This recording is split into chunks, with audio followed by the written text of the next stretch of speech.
ദേശാഭിമാനികളെ, സ്നേഹസമ്പന്നരായ ശ്രോതാക്കളെ, പ്രേക്ഷകരെ, മിത്രങ്ങളെ, എൻ്റെ വിനീതമായ അഭിവാദനം.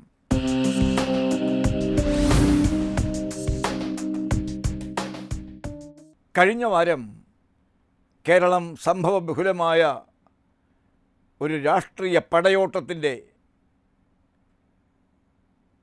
മഹാസമ്മേളനം നേരിൽ ദർശിച്ചതാണ്. കൊല്ലം നഗരത്തെ അക്ഷരാർത്ഥത്തിൽ പ്രകമ്പനം കൊള്ളിച്ചുകൊണ്ട് നടത്തിയ പ്രകടനത്തോടെ സമാപിച്ച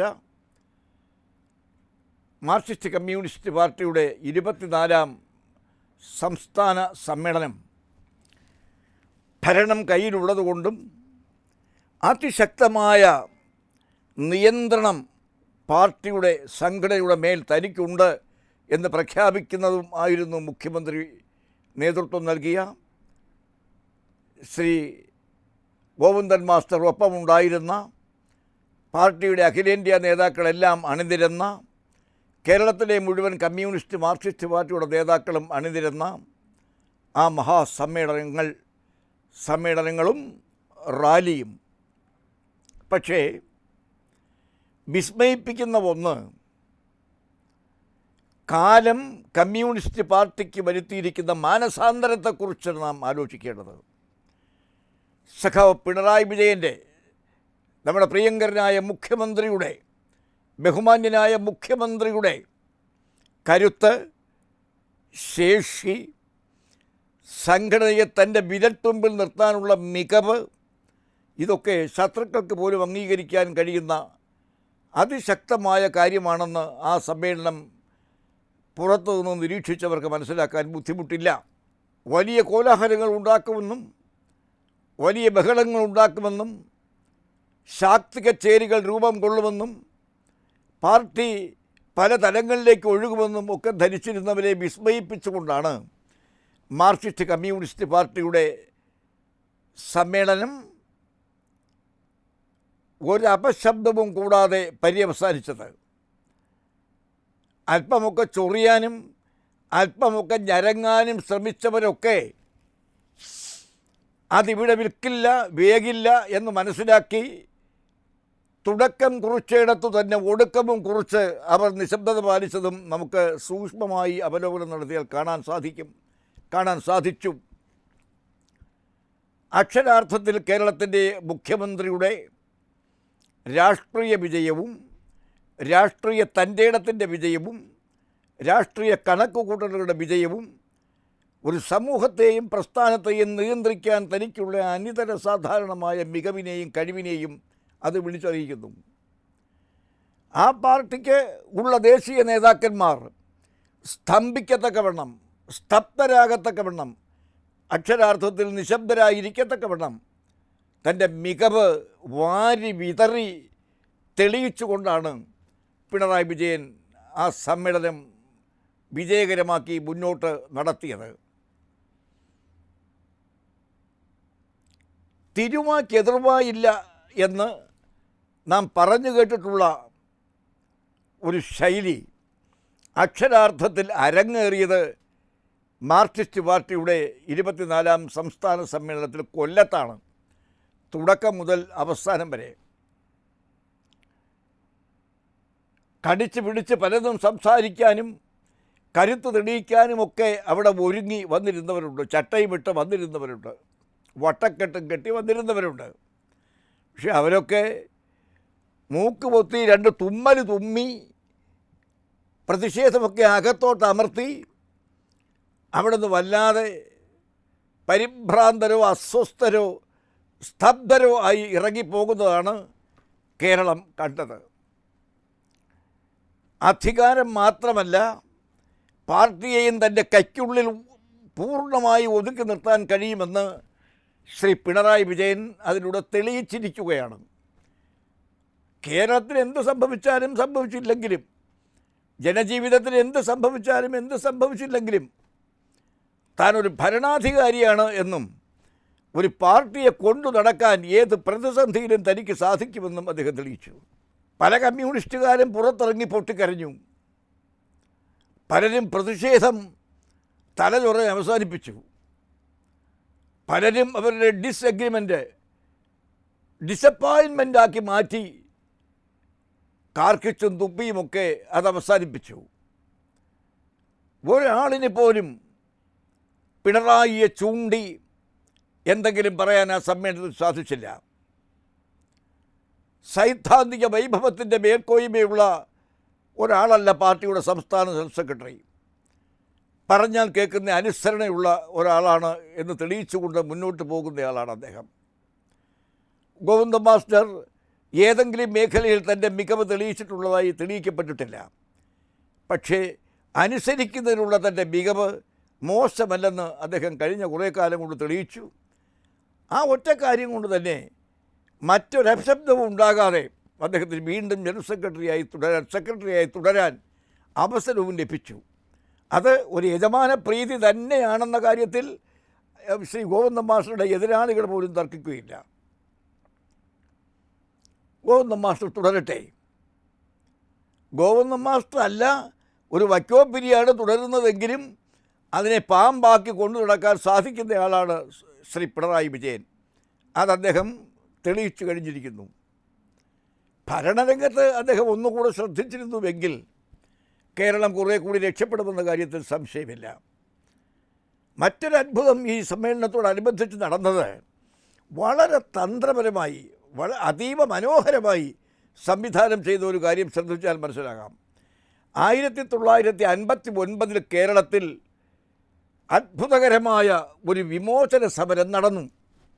അത്ഭുതമൊന്നും ഞാൻ പറയാൻ കാരണം കമ്മ്യൂണിസ്റ്റ് പാർട്ടി ഭരിക്കുന്ന ഒരു സ്ഥലത്തും ലോകത്തൊരിടത്തും ആ കമ്മ്യൂണിസ്റ്റ് ഗവൺമെൻറ്റിനെതിരായി ഒരു ജനകീയ വിമോചന മുന്നേറ്റം അരങ്ങേറിയിട്ടില്ല.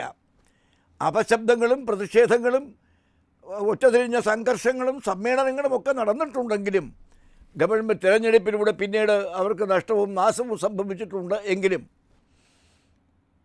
ഇംഗ്ലണ്ടിലെ ചില പ്രദേശങ്ങളിൽ ഇംഗ്ലണ്ട്, സ്കോട്ട്ലൻഡ്, അയർലൻഡ്, നെതർലൻഡ് തുടങ്ങി ഇംഗ്ലണ്ടിലെ യൂറോപ്പിലെ കുറേ പ്രദേശങ്ങളിലാണ് കമ്മ്യൂണിസ്റ്റ് പാർട്ടി തിരഞ്ഞെടുപ്പിലൂടെ ആദ്യമായി അധികാരത്തിൽ വന്നത്. എന്നാൽ ഏഷ്യയിൽ ആദ്യമായി അധികാരത്തിൽ തിരഞ്ഞെടുപ്പിലൂടെ കമ്മ്യൂണിസ്റ്റ് പാർട്ടി വരുന്നത് 1957 ഏപ്രിൽ 5-നാണ്. കേരളത്തിൽ ബഹുമാന്യനായ സഖാവ് ശങ്കരൻ നമ്പൂതിരിപ്പാടിൻ്റെ നേതൃത്വത്തിൽ ഉണ്ടായ ഗവൺമെൻറ്. നമ്പൂതിരിപ്പാട് മുഖ്യമന്ത്രിയാകുന്നത് യാദർച്ഛികമായിട്ടാണ്. അന്ന് മുഖ്യമന്ത്രിയാകാൻ 3-4 പേരുകൾ നിർദ്ദേശിക്കപ്പെട്ടിരുന്നു കമ്മ്യൂണിസ്റ്റ് പാർട്ടി. കഷ്ടിച്ചുള്ള ഭൂരിപക്ഷവുമായിട്ടാണ് അവർ കടന്നു വന്നത്. AR മേനോൻ എന്ന പ്രഗത്ഭമതിയായ വ്യക്തിയൊക്കെ കമ്മ്യൂണിസ്റ്റ് പാർട്ടി വഴി കയറി വന്നവരല്ല. കോൺഗ്രസ് അല്ലാത്തതുകൊണ്ടും കമ്മ്യൂണിസ്റ്റ് ആകാൻ ബുദ്ധിമുട്ടില്ലാത്തതുകൊണ്ടും അദ്ദേഹം ജയിച്ചു വന്ന അതിപ്രഗത്ഭനായ ഒരു വ്യക്തിയാണ്. ജോസഫ് മുണ്ടശ്ശേരി കമ്മ്യൂണിസ്റ്റ് ടിക്കറ്റിലല്ല ജയിച്ചു വന്നത്. പക്ഷേ അദ്ദേഹത്തിൻ്റെ വ്യക്തിത്വ വൈഭവം അദ്ദേഹത്തെ ചെറുതായി കാണാൻ ആരെയും അനുവദിക്കുന്നത് അല്ല എന്ന് നമുക്കറിയാം. അങ്ങനെ ഒട്ടേറെ ആളുകൾ കമ്മ്യൂണിസ്റ്റ് അല്ലാതെ അഥവാ കമ്മ്യൂണിസ്റ്റ് ആണെങ്കിൽ തന്നെ ആ ലേബലിൽ അല്ലാതെ ജയിച്ചു വന്ന 6-7 പേരെ കൂടെ ചേർത്തുകൊണ്ടാണ് 57 ഗവൺമെൻറ് രൂപപ്പെടുന്നത്. അന്ന് കമ്മ്യൂണിസ്റ്റ് പാർട്ടിയുടെ അവിഭക്ത കമ്മ്യൂണിസ്റ്റ് പാർട്ടിയുടെ സെക്രട്ടറി പ്രഗത്ഭനായ തിരുവിതാംകൂറിൽ കമ്മ്യൂണിസം വച്ച് പിടിപ്പിച്ച് വെള്ളം കോരി വളമിട്ട് സാമാന്യേന വളർത്തിയെടുത്ത നയകോവിതനായ സഖാവ് MN ഗോവിന്ദൻ നായരായിരുന്നു അന്നത്തെ പാർട്ടിയുടെ സെക്രട്ടറി. താത്വികാചാര്യനായ ശങ്കരൻ നമ്പൂതിരിപ്പാട് പ്രഗത്ഭനാണ് എന്ന കാര്യത്തിൽ സംശയമില്ല. താത്വിക വിഷയങ്ങളിൽ പ്രഗത്ഭനാണെന്ന കാര്യത്തിൽ സംശയമില്ല. പക്ഷേ ജനങ്ങളുടെ ഇടയിൽ അദ്ദേഹം അത്രയേറെ ആകർഷിക്കപ്പെട്ടിരുന്നില്ല. AK ഗോപാലൻ തൃഷണാശാലിയായ കമ്മ്യൂണിസ്റ്റുകാരനും ആദർശാധിഷ്ഠിതമായ പ്രവർത്തനങ്ങളിലൂടെ കരുത്തു തെളിയിച്ച സമുന്നതനായ നേതാവുമായിരുന്നു. അദ്ദേഹം അസംബ്ലിയിലേക്ക് തിരഞ്ഞെടുക്കപ്പെട്ടിട്ടില്ല.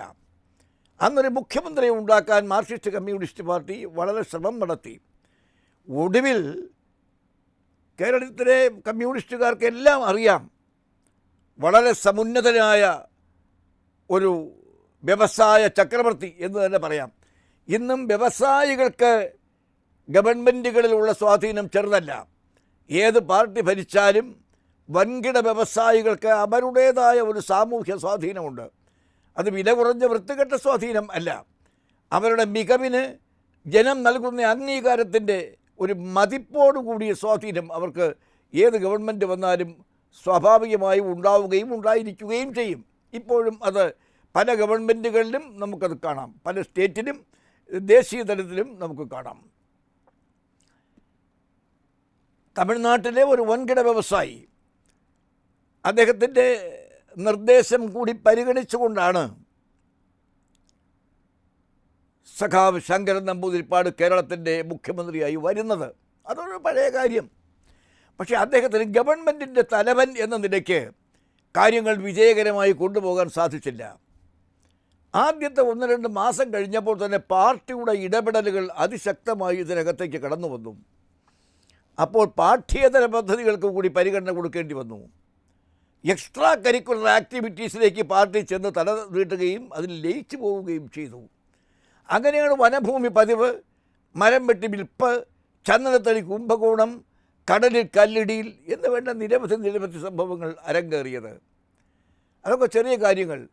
ബർലയ്ക്ക് മുള വെട്ടി വിൽക്കുന്ന, അതായത് 1 ടൺ മുളയ്ക്ക് 1 രൂപയ്ക്ക് മുള നമ്മുടെ തൊഴിലാളികൾ വെട്ടിച്ചെത്തി കെട്ടി ലാറിയിലെത്തിച്ച് കൊടുക്കും. 1 ടൺ മുള 1 രൂപയ്ക്ക്. ആലോചിച്ചുകൂടെ എന്തൊരു വില, എന്തൊരു ലാഭമാണ് സംസ്ഥാനത്തിന്. അത് വെട്ടിക്കെട്ടി ചെത്തി ലാറിയിൽ കയറ്റി കൊടുക്കുകയാണ്. അതിൻ്റെ കൂലി തന്നെ ഒന്ന് ആലോചിച്ച് നോക്കണം. അപ്പോൾ അങ്ങനെ കാട് കൈയടക്കി, വനം കൈയടക്കി, ഖനി കൈയടക്കി, കടൽ കൈയടക്കി, കടലിൽ കല്ലിടിയിൽ കൈയടക്കി, അങ്ങനെ എന്തെല്ലാം ചെയ്യാമോ ചെയ്തു. അവസാനമാണ് അരിയിലേക്ക് എത്തിയത്. അതിൽ പോലും വേല കാണിക്കാമെന്ന് ആലോചിച്ചവരാണ് നമ്മുടെ ആളുകൾ.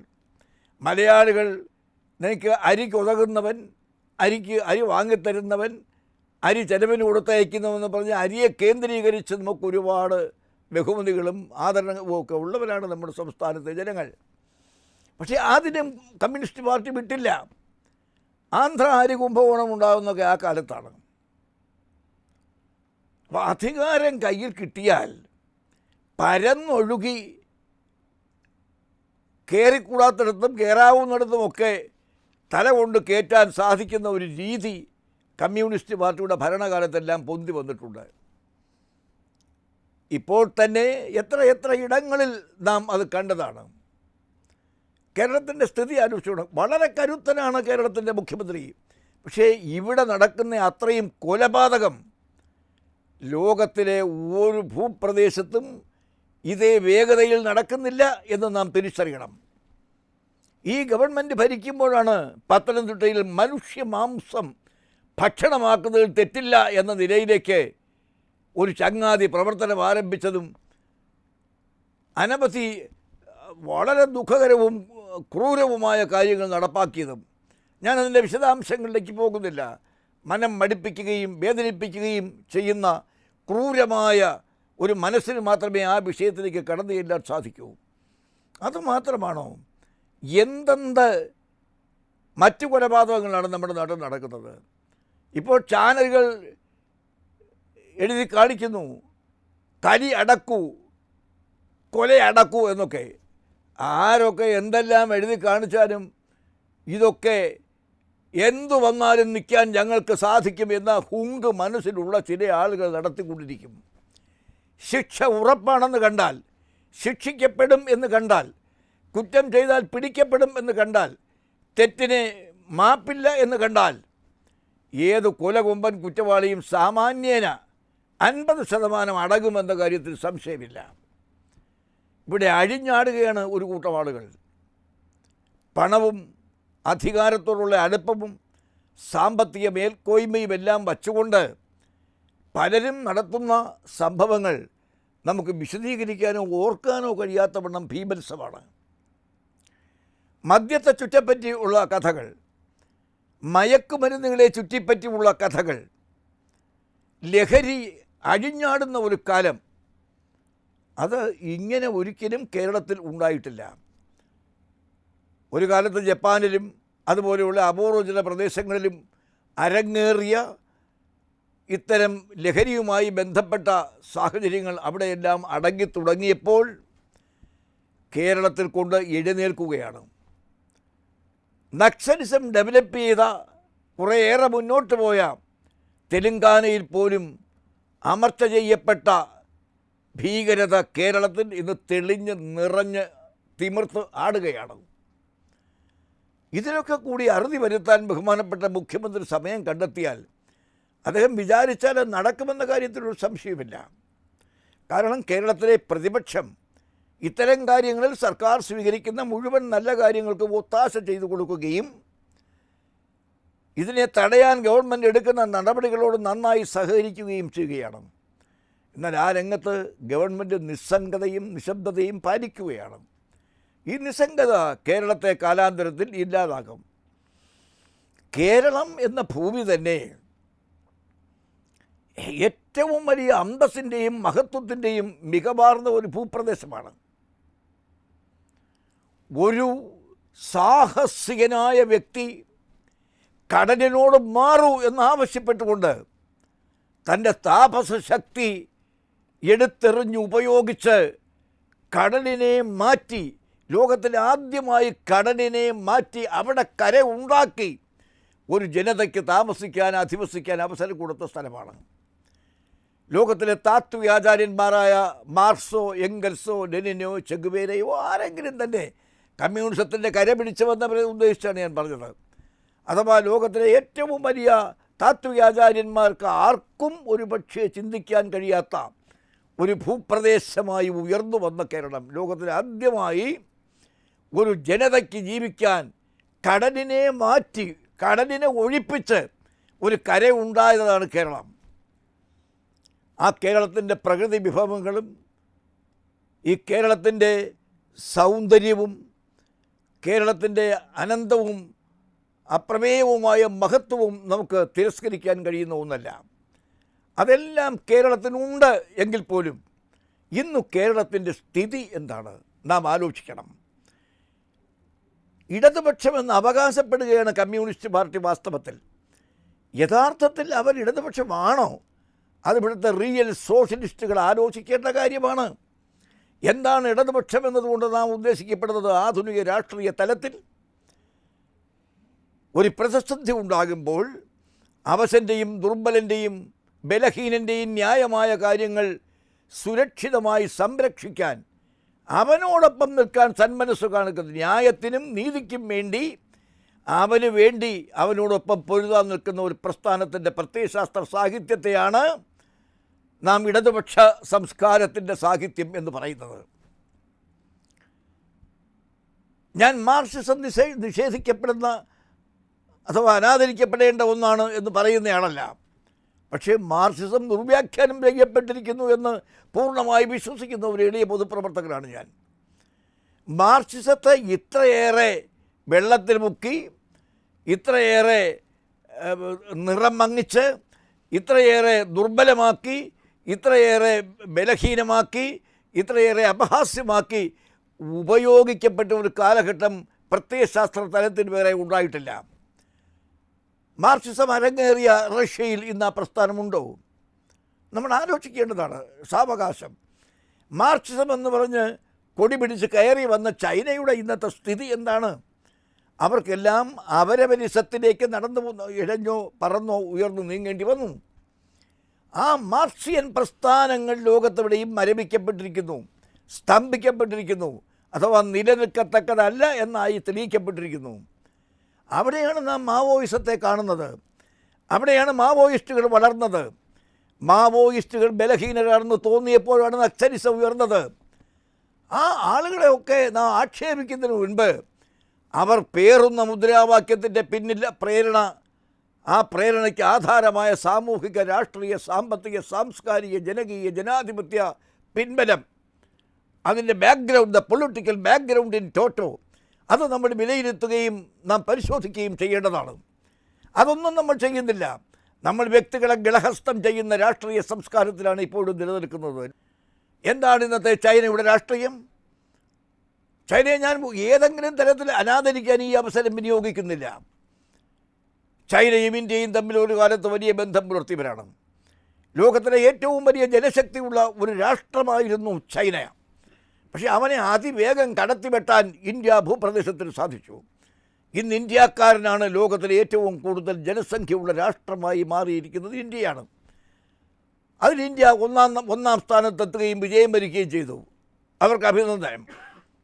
പക്ഷേ അങ്ങനെയൊക്കെ എത്തിയെങ്കിലും ഇന്ത്യക്ക് അതിൻ്റെ മികവിലെത്തിച്ചേരാൻ എന്തുകൊണ്ടോ പല കാരണങ്ങളാൽ സാധിക്കുന്നില്ല. ഇത്രയേറെ പ്രതിഭാശാലികളായ യുവജനങ്ങളുടെ ശക്തിയുള്ള ഒരു രാജ്യം ലോകത്ത് വേറെയില്ല. ഈ യുവജനങ്ങളെ കൺവെർട്ട് ചെയ്ത് അവരുടെ ശക്തി മെറ്റീരിയലിസ്റ്റിക് സ്റ്റൈലിൽ വികസിപ്പിച്ച് അവരുടെ ശക്തി ഈ രാജ്യത്തിൻ്റെ വളർച്ചയ്ക്ക് പ്രയോജനപ്പെടുത്താനുള്ള ആസൂത്രണം വഴിയുള്ള മികവ് നമുക്ക് നഷ്ടമായിരിക്കുന്നു. അതിനുള്ള ശേഷി രാഷ്ട്ര തലവന്മാർക്ക് നഷ്ടമായിരിക്കുന്നു.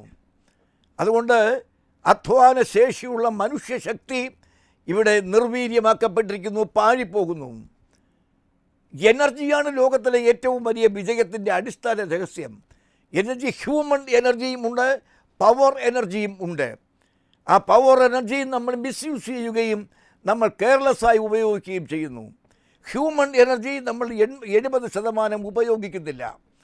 ഈ രണ്ടു കാരണങ്ങളും കൊണ്ട് ഇന്ത്യ വളരെ ദുരിതം അനുഭവിച്ചു കൊണ്ടിരിക്കുന്ന ഒരു രാജ്യമാണിപ്പോഴും.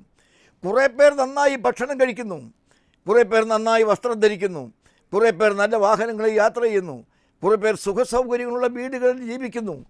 ഇതൊക്കെ ശരിയാണ്. പക്ഷേ വളരെയേറെ ആളുകൾ റോഡരികിൽ ഇപ്പോഴും കിടക്കുന്നു, അതിലേറെ ആളുകൾ മരച്ചോട്ടുകളിൽ കിടക്കുന്നു, അതിലേറെ ആളുകൾ രാത്രി റെയിൽവേ സ്റ്റേഷനിൽ സ്ത്രീ പുരുഷന്മാരും കുഞ്ഞുങ്ങളും ഉറങ്ങി ഉണരുന്നു. ഇതൊക്കെ കൂടി നമ്മൾ ദയവായി ഒന്ന് കാണണം. ചില ആളുകൾക്ക് ഇഷ്ടം പോലെ വസ്ത്രങ്ങളുണ്ട്, എന്നാൽ കഷ്ടിച്ച് നഗ്നത മറയ്ക്കാനുള്ള മിനിമം വസ്ത്രങ്ങളുടെ കുറവ് കൊണ്ട് ബുദ്ധിമുട്ടുന്ന അനേകായിരം ആളുകൾ ഇന്ത്യയിൽ പലയിടത്തുമുണ്ട്, ലോകത്ത് പലയിടത്തുമുണ്ട്. അതീവ സമ്പന്നരെന്ന അഹംഭാവത്തോടെ പെരുമ്പറയടിക്കുന്ന അമേരിക്കയിൽ ഭിക്ഷക്കാരുടെ എണ്ണം കുറവല്ല, ചൈനയിൽ ഭിക്ഷക്കാരൻ കുറവല്ല, റഷ്യയിൽ ഭിക്ഷക്കാരൻ കുറവല്ല. ഇന്ത്യയിൽ ഭിക്ഷക്കാരുടെ എണ്ണം ഇതുവരെ എടുത്തു തീർന്നിട്ടില്ല. അതാണ് നടക്കുന്നത്. അപ്പോൾ ലോകത്ത് നമ്മൾ വാചകമേള നടത്തി പുരോഗതിയെപ്പറ്റി പ്രഖ്യാപിക്കുകയും നമ്മൾ ഏതെങ്കിലും ചില നേട്ടങ്ങളെ എടുത്ത് ഉദ്ധരിച്ചുകൊണ്ട് ലോകമെല്ലാം നമ്മൾ പിടിച്ചടക്കിയിരിക്കുന്നു പറയുകയും ചെയ്യുമ്പോൾ ദരിദ്ര കോടികളുടെ ഞരങ്ങലും അവൻ്റെ വീർപ്പുമുട്ടലുകളും നാം കാണുന്നില്ല. അങ്ങനെ തളർന്നും തകർന്നും കൊണ്ടിരിക്കുന്ന മനുഷ്യൻ്റെ പ്രത്യാശകളെ അമർത്തിപ്പിടിച്ച് ഞെരുക്കിപ്പിടിച്ച് ഞെക്കിപ്പിടിച്ച് അവനെ ശ്വാസം മുട്ടിച്ച് അവനെ നിയന്ത്രിച്ചു കൊണ്ടുപോകുന്നതിനെ നമുക്ക് ഭരണം എന്ന് പറയാൻ കഴിയുമോ? രാജഭരണമാണെങ്കിൽ ഈസ് ഓൾ റൈറ്റ്, രാജഭരണമാണെങ്കിൽ അത് മതി. നാം സ്വപ്നം കണ്ടതും സ്ഥാപിക്കപ്പെട്ടിരിക്കുന്നതും നടക്കുന്നതും ജനകീയ ജനാധിപത്യ ഭരണമാണ്. വേണമെങ്കിൽ മതേതരവും കൂടെ ചേർക്കാം, അതെല്ലാം കൂടെ ചേർന്ന ഭരണമാണ്. പക്ഷേ ഇവിടുത്തെ അവസ്ഥ അതീവ ഭയാനകമല്ലേ?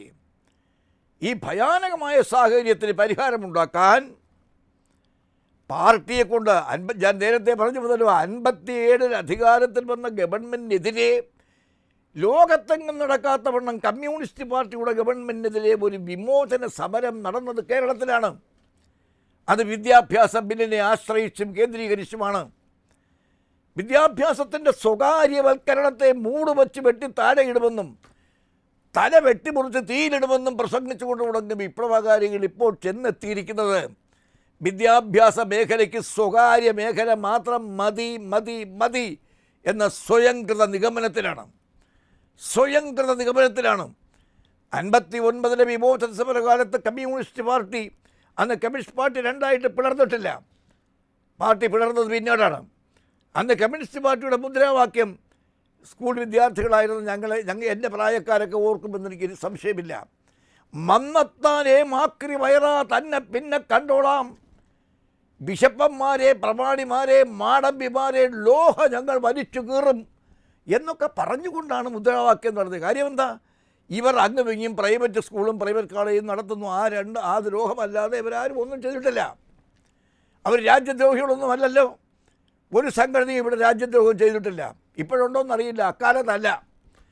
പക്ഷേ അവരെയൊക്കെ തകർത്ത് തച്ചുടച്ചു കളയുമെന്നൊക്കെ അതിമനോഹരമായി കമ്മ്യൂണിസ്റ്റ് പാർട്ടി വിളിച്ചു മുദ്രാവാക്യം. ഇപ്പോൾ ആരും വിളിക്കാതെ എന്ന് പറയുന്നു. പള്ളിക്കൂടം നിങ്ങളെടുത്തോ, കോളേജെല്ലാം നിങ്ങളെടുത്തു, മെഡിക്കലെല്ലാം നിങ്ങളെടുക്കൂ, എൻജിനീയറിംഗ് നിങ്ങളെടുക്കൂ. മനസ്സിലായില്ലേ? ഇതുവഴി സംഭവിക്കാൻ പോകുന്നത് എന്താണെന്ന് അറിയാമോ? അഭ്യസ്ത വിദ്യർക്ക് കേരളത്തിൽ ലഭിക്കാനിടയുള്ള കുറേ ജോലിയാണ് അധ്യാപകൻ്റെയും ക്ലാർക്കിൻ്റെയും കോൺട്രാക്ടറുടെയും ഒക്കെ ജോലി. ഈ ഒരൊറ്റ ഇടത്ത് ഒരൊറ്റ അധ്യാപകനായി കേരളത്തിൽ നിന്ന് ഒരുത്തം കയറില്ല. അത് കമ്മ്യൂണിസ്റ്റ് വിപ്ലവകാരികൾ അവരുടെ മുറിയിൽ ചെന്നിരുന്ന് ആലോചിച്ചാൽ കാര്യം മനസ്സിലാകും. പള്ളിക്കൂടം നടത്താൻ പോകുന്നത് ഇനി അദാനിയോ അല്ലെങ്കിൽ അംബാനിയോ അല്ലെങ്കിൽ ഏതെങ്കിലും ആ തരത്തിലുള്ള ആനിമാരായിരിക്കും. അവർക്കറിയാം ആരെ നിയമിക്കണമെന്ന്. പാസ്സായി വരുന്നവരെ അധ്യാപകരായി ആരെ നിയമിക്കണമെന്ന് അവർക്കറിയാം. ഇവിടുത്തെ സംവരണം കാറ്റിലറിയപ്പെടും. ഇവിടുത്തെ എല്ലാ ആനുകൂല്യങ്ങളും കാറ്റിലറിയപ്പെടും. ഏതെങ്കിലും 5 സ്റ്റാർ ഹോട്ടലിൽ ചെന്ന് ആളുകൾ സൗജന്യ ഭക്ഷണം ചോദിക്കുമോ? ചെറിയ ഹോട്ടലിൽ ചോദിക്കും. പക്ഷേ 5 സ്റ്റാറിൽ പോയി ചോദിക്കില്ല, ആരും ചോദിക്കില്ല. അതാണ് അതിൻ്റെ ഒരു സെറ്റപ്പ്. അതാണ്. അപ്പോൾ വിദ്യാഭ്യാസം മുഴുവനും, എസ്പെഷ്യലി ടെക്നിക്കൽ, മെഡിക്കൽ, ആ തരത്തിൽപ്പെട്ട എല്ലാ എഡ്യൂക്കേഷനും സ്വകാര്യ മേഖലയ്ക്ക് വിട്ടുകൊടുക്കാൻ പോവുകയാണ്. അത് മാത്രമല്ല, വിദേശികൾക്ക് വിട്ടുകൊടുക്കാൻ പോവുകയാണ്. അപ്പോൾ വള്ളത്തോളിനെ പോലെ ഒരാൾ ക്രാന്തദർശി അല്ലെങ്കിൽ ഇങ്ങനെ പാടുമോ? വമ്പിച്ച വില മേടിച്ചിട്ട് അടിമത്വം വിറ്റിയിടുന്ന കമ്പോള സ്ഥലമല്ലോ നമുക്ക് വിദ്യാസ്ഥാനം. എത്ര വേഗം നമ്മൾ സ്വതന്ത്രരായോ അതിനേക്കാൾ വേഗത്തിൽ നമ്മൾ പരതന്ത്രരാകാൻ പോവുകയാണ് ഈ നടപടികൾ പ്രാവർത്തികമായി വന്നാൽ. ഒന്നിലൂടെയല്ല, 1000 പ്രാകൃത മാതൃകകളിൽ. അതുകൂടി ബഹുമാനപ്പെട്ട കേരള മുഖ്യമന്ത്രി അറിയേണ്ട കാര്യമാണെന്ന് മുഖ്യമന്ത്രി എന്ന നിലയിൽ അദ്ദേഹത്തിന് നൽകേണ്ട എല്ലാ ബഹുമാനവും ആദരവും നൽകിക്കൊണ്ട് ബോധിപ്പിക്കാൻ ഈ അവസരം വിനിയോഗിക്കുകയാണ്. കേരളത്തിൽ പ്രവർത്തിക്കുന്ന മറ്റു രാഷ്ട്രീയ കക്ഷികളും ഇപ്പോൾ കൈ തലയിൽ കെട്ടി ഉറങ്ങേണ്ട സമയമല്ല. ഈ വിഷയത്തിൽ ചർച്ചയിൽ പങ്കെടുക്കേണ്ട സമയവും ജനങ്ങളെ പ്രബുദ്ധരാക്കേണ്ട സമയവുമാണ്. അതുകൂടി ഓർമ്മിപ്പിച്ചുകൊണ്ട് ഈ ചർച്ച അവസാനിപ്പിക്കുകയാണ്. ഏവർക്കും നന്ദി, നമസ്കാരം, ജയ് ഹിന്ദ്.